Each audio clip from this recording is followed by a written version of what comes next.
The Threxan fleet was dying. Systems had failed, and they were adrift on the edge of a collapsing star system, dragged toward oblivion by a dying sun's gravitational chaos. Their wormhole drives were damaged in the flare surge. Communication arrays shattered in the initial explosion. It was supposed to be a standard patrol through Sector 913 Zeta, but the binary star's sudden death caught them unprepared. Now they spun helplessly on the edge of gravity, well too deep to escape, and all across their 26 ships, the silence grew heavier than the heat. Fuel was depleted, food supplies minimal. The Threxans were a proud species, not known for mercy or weakness, but death made beggars of them all. Admiral Korvax stood alone in the command spire of the flagship Void Talon, his 6 clawed hands gripping the control dais as if sheer will could power his engines. Around him, crew members pretended to work, to analyze, to hope, but they all knew. He knew help would not come. The Threxan Dominion had enemies, and even their allies wouldn't dare risk a rescue near a stellar collapse. He didn't even expect them to try. Any new signals? He asked without hope. None from the Dominion. But the communications officer blinked their lower set of eyes. There's an incoming ping. Unknown source. Korvax snapped to attention. Unknown? Identify it. It's crude, not Dominion language or code, but it's aimed directly at us. The screen lit up. A language unfurled on the display, then reassembled into Threxan standard glyphs. Hold position. Assistance incoming. Earth command. Silence followed. The bridge crew exchanged confused glances. Earth? The humans? Korvax snarled. They must be mocking us. Earthlings are explorers, not saviors. Their fleets are tiny. They wouldn't dare. Admiral, the sensor chief interrupted. New contacts entering the system. 47 vessels. Configuration. Terran. Korvax rushed to the viewport.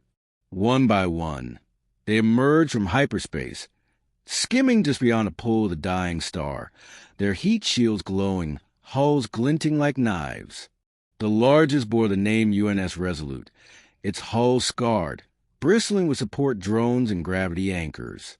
Then came the logistics cruisers, repair ships, and a dozen human-crewed shuttles already breaking formation to rendezvous with damaged Threxan vessels. A voice crackled to life on the bridge. This is Commodore Naomi Carter of the Terran Rescue Armada. Admiral Korvax, we read your situation. We're deploying tethers and shield buffers to stabilize your fleet. Permission to assist? Korvax hesitated. It felt like a trap. This species was young, ambitious, and prone to chaos. Yet they had come, not for conquest, but for aid. He forced pride down his throat. Permission granted, he growled. The humans move with terrifying efficiency. Autonomous repair drones swarmed damaged hulls. Energy beam tow lines locked onto drifting Threxan frigates, and reactor stabilizers were deployed to redistribute gravitational torque. Even Threxan engineers stared in awe at the modular human tech, messy but brutally effective. Inside the Void Talon, emergency power surged back. Lights flickered to life. For the first time in 4 cycles, climate control returned.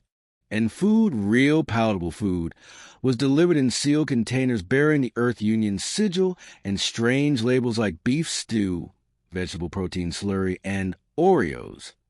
Korvax inspected one ration pack with suspicion. What is double stuffed? Naomi Carter herself boarded the Void Talon within hours, her exosuit steaming from heat exposure. She removed her helmet and extended a gloved hand. You're not alone out here, she said simply. Korvax stared at her, then reached out and clasped her hand in his claws. Why? He asked. She smiled. Because someday we'll be the ones stranded, and we'd want someone to come for us too. The galaxy held its breath. The Threxan Dominion wasn't known for diplomacy or gratitude, but when they finally returned to known space under Terran escort, A broadcast was sent on all frequencies, not from Earth, but from the Dominion itself. Humanity did not abandon us. Let the stars remember. It was the beginning of something no one predicted.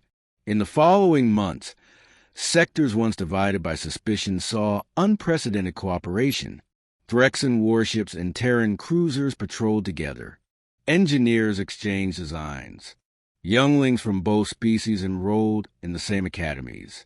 The rescue at 913 Zeta was taught in every galactic history course, not because of the firepower, not because of the tech, but because a species born from struggle on a death world had chosen empathy over opportunity.